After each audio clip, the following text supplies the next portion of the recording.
Hello and welcome to the program Tsula's Big Adventures with me, Tsula. This is chapter 17 of my complete video guide to becoming an amateur astronomer. Chapter 17, part 1, Guide to the Constellations, Autumn.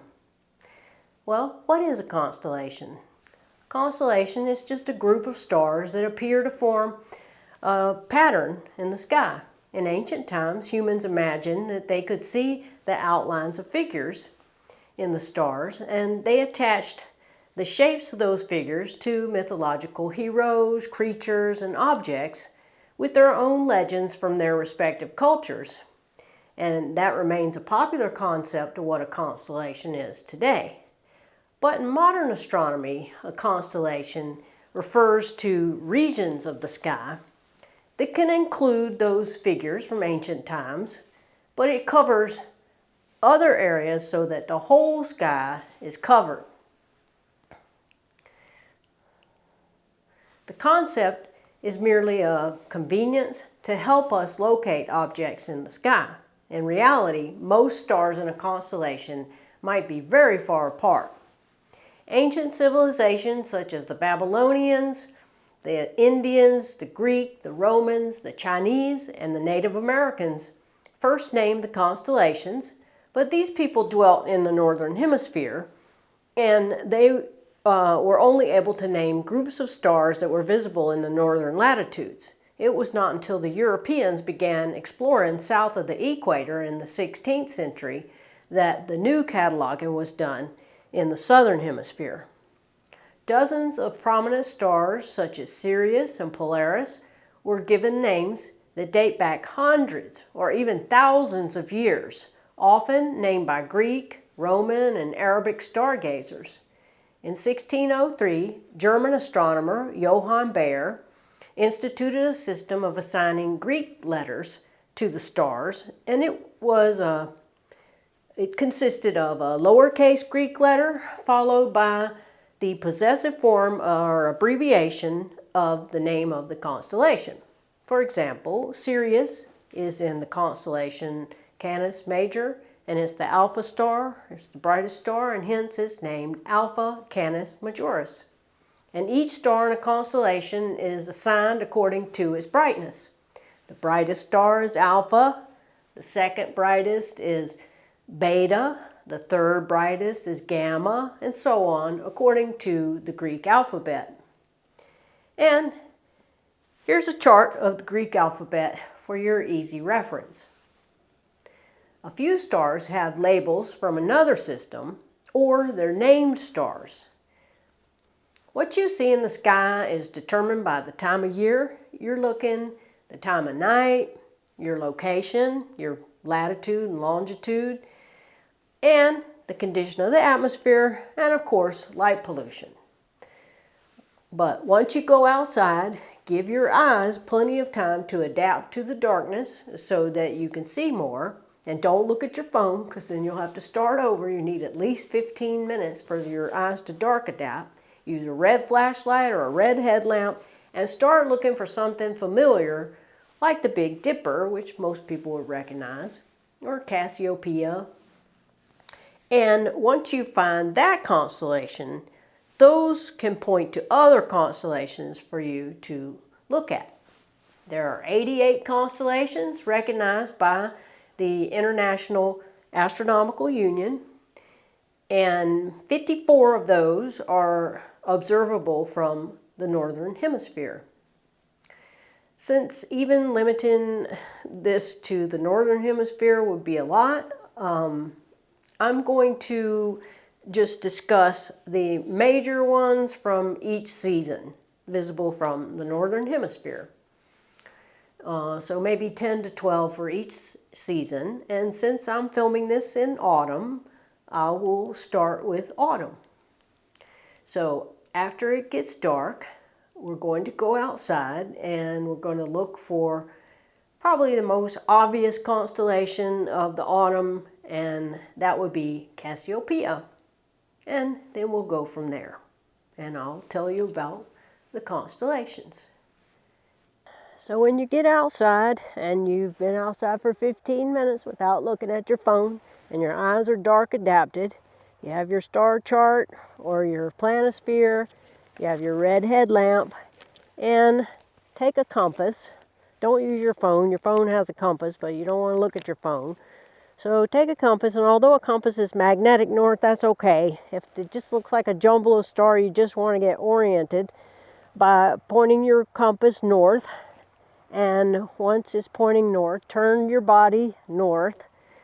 And normally you'd start off looking for the Big Dipper to get started, because most people recognize the Big Dipper.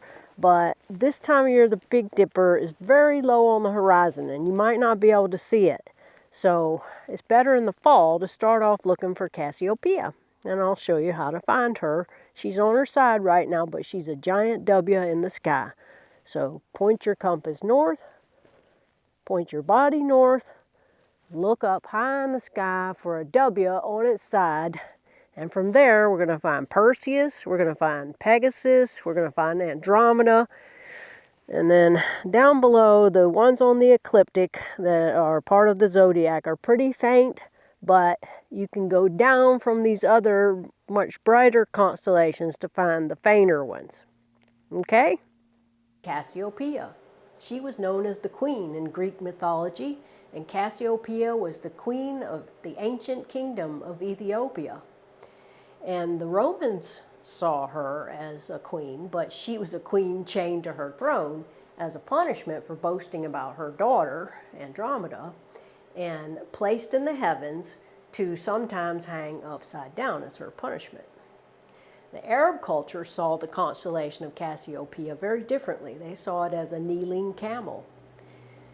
It forms an obvious W in the sky. Right now it's on its side. And it's located along a bright part of the Milky Way.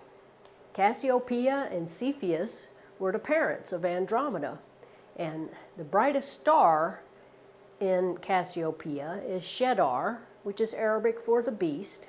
The gamma star is Psi, which is Chinese for whip, and it's an unpredictable variable, going from magnitude 1.6 to magnitude 3. In between those two stars is Achard, an attractive double star.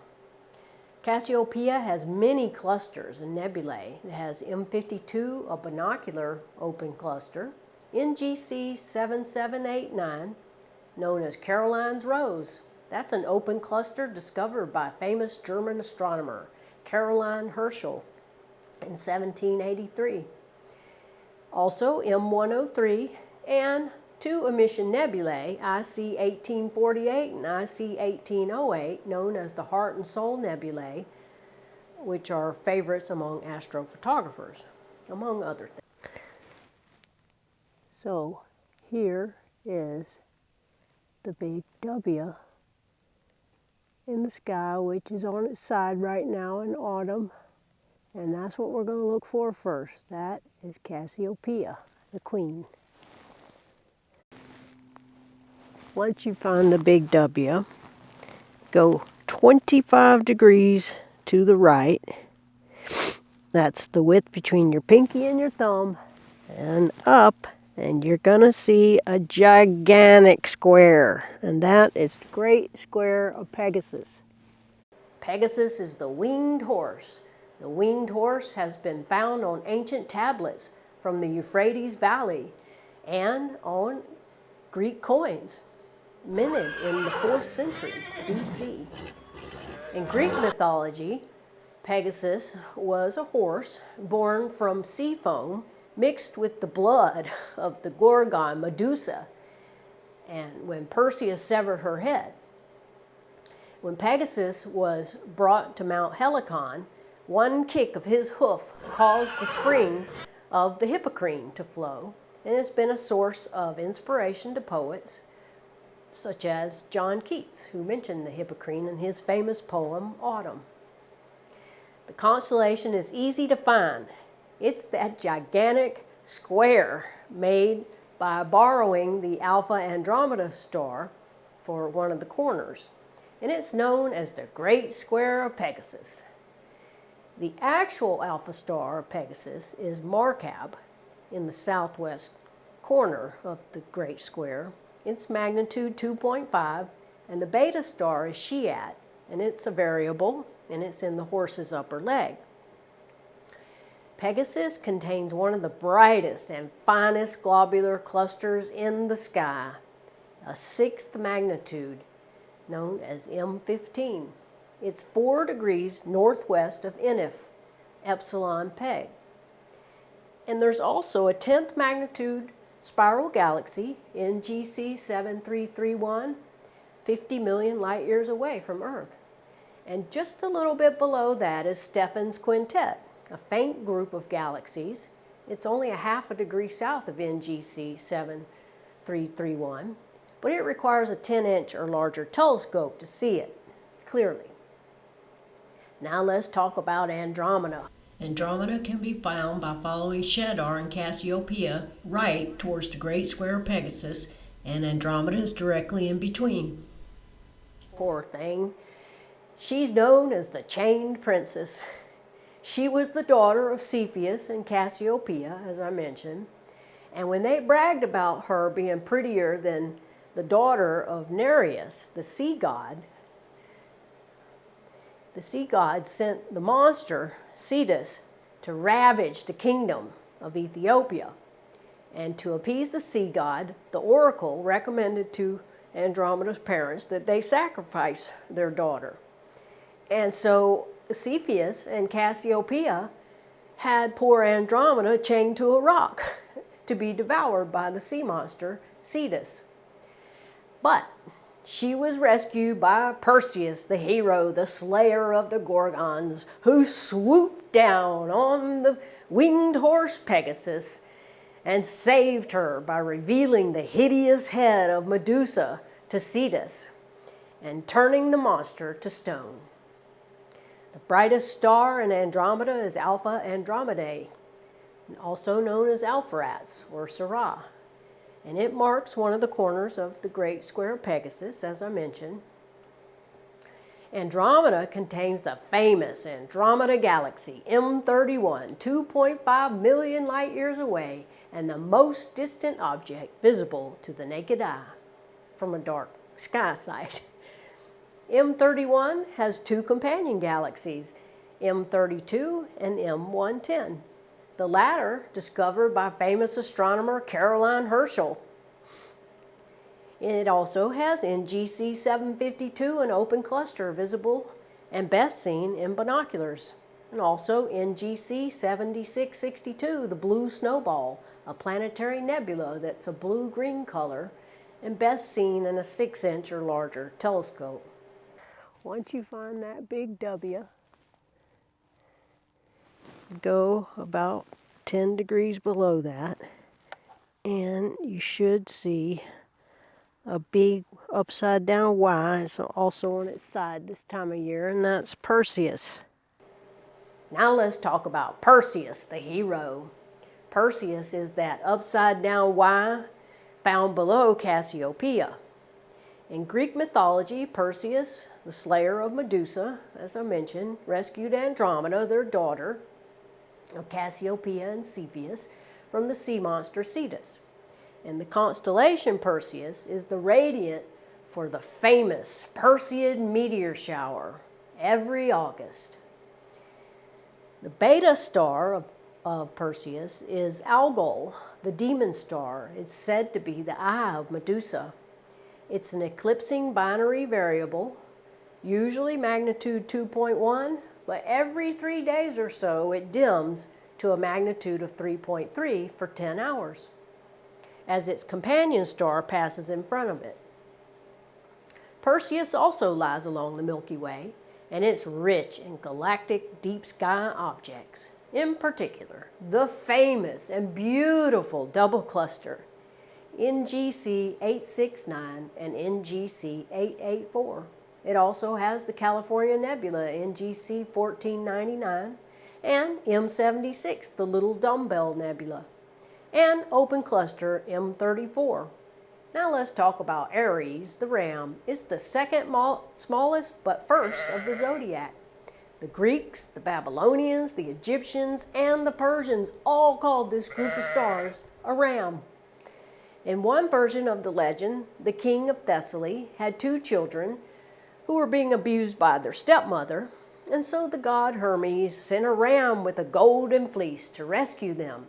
But one of the children fell off of the ram into the Dardanelles, and the other child made it safely to the other side, where he sacrificed the ram, and he put the golden fleece into the care of a dragon. However, from there, Jason and the Argonauts stole it. For much of history, when the sun passed through Aries, it marked the first day of spring, the vernal equinox. But due to precession, or the wobbling of the Earth on its own axis, the sun now actually passes through Pisces on the first day of spring, but it's still called the first of Aries. The brightest star of Aries is Hamal, which means lamb. It's magnitude 2, and it's a red giant. It doesn't contain any notable deep sky objects, but the third brightest star, Gamma Arietis, also known as Mesarthum, is a beautiful double star, both magnitude 4.6 and both white. Now let's talk about Auriga. Auriga, the charioteer, one of the oldest constellations associated in Greek mythology with the lame inventor of the chariot. And it's usually portrayed as a goat herder holding a kid. And the alpha star is Capella, the sixth brightest star in the sky at magnitude 0.08, and the signal of the beginning of autumn and the coming winter. It's also situated along the Milky Way and has many binocular objects. It has 4 star clusters, M36, M37, M38, and NGC 2281, and it also has IC 405. And the emission nebula IC 405 is also known as the Flaming Star, another favorite of astrophotographers. Now let's talk about Taurus the Bull. It's one of the first constellations recognized, and it represents a bull, a symbol of strength and fertility in mythology of many civilizations. The alpha star of Taurus is Aldebaran, which is Arabic for follower of the Pleiades, and it marks the eye of the bull, and its magnitude 0.9, and it's a distinctly red-orange color. Aldebaran is surrounded by Hyades, a group of 200 stars, easily visible to the naked eye, and it forms a V that's the face of the bull. And Taurus also contains the famous Pleiades, M45, also known as the Seven Sisters, and open cluster of hundreds of stars. In one of the bull's horns lies the famous Crab Nebula, M1. That's an 8th magnitude supernova remnant, and it's surrounding a super dense rotating pulsar. The supernova was witnessed in 1054 by Chinese astronomers. Well, I was going to show you the constellations with my laser. I don't even like lasers, but right after I pointed at Cassiopeia, it died. So, we'll have to go back inside to finish this. Sorry. Also, it's pretty cloudy, and it's hard to figure things out when it's cloudy because you can only see part of the constellations, but that's how you start off, by finding Cassiopeia in the fall. Other times of year, you can start with the Big Dipper, and it'll point to the other ones, but we'll go over that when we get to the other seasons. Now let's talk about Pisces, the fish. Since ancient times, the faint stars of Pisces, a zodiacal constellation, have been represented as a fish. The Greeks and the Romans knew them as Aphrodite and her son Eros, who, as they were fleeing the monster Typhon, jumped into a stream and turned into fish, and they swam away with their tails tied together. The sun crosses Pisces, like I mentioned, on March 21st, the vernal equinox, the first day of spring in the northern hemisphere. The alpha star of Pisces is Auritia, Arabic for the knot, because it ties the fish together. It contains M74, a 9th magnitude spiral galaxy. Now let's talk about Triangulum. It's a tiny little constellation known as the Triangle. It's small and dim, but it's been recognized since classical times. It may resemble the delta of the Nile River or the triangle-shaped island of Sicily. It contains M33, the Triangulum galaxy, a member of our own local group of galaxies. It's one of the brightest spiral galaxies, but it has a low surface brightness, and so it's hard to see. It could be a naked eye object in a very, very dark place under good seeing conditions. Now let's talk about Cetus, the sea monster, or known as the whale. This is one of the earliest constellations, and it's the 4th largest but brightest star, only magnitude 2. Ancient Mesopotamian civilizations identified these stars as Tiamat, the cosmic dragon slain by the hero Marduk. In classical mythology, Cetus is a sea monster that threatened Andromeda. One of his stars, Mira, is a prototype of a pulsating variable star, and the first discovery was by a teenager in 1596. And its discovery helped the Copernican revolution and the end of the old beliefs that the sky never changed. In 330 days, it goes from magnitude 3.4 to magnitude 9 and back again. This constellation contains many galaxies, including M77, a faint spiral, and a planetary nebula, NGC 246, discovered by famous astronomer William Herschel in 1785. And finally, let's talk about Aquarius. Aquarius is one of the constellations of the zodiac, and one of the most ancient known under various names through the ages. And by the way, the zodiac are the 12 constellations that lie along the ecliptic, which is this line that goes above and below the equator. And it's the apparent path of the sun, the moon, and the planets. In the 5th century, the Babylonians, and maybe the Greeks, sky watchers, conceptualized the ecliptic and divided it into 12 segments of about 30 degrees each, marked by a constellation. For some reason, they left off Ophiuchus. I don't know why. I haven't been able to find out. But almost all of the constellations of the zodiac represent creatures, and hence the name zodiac means circle of animals. Aquarius is known as the water bearer and ostensibly portrays a man or a boy spilling water from an urn. It figured much in ancient mythology, including an ancient Sumerian myth of a global deluge thought to be the biblical flood story. The alpha star of Aquarius is Sadal Melik, and that's Arabic for lucky one of the king.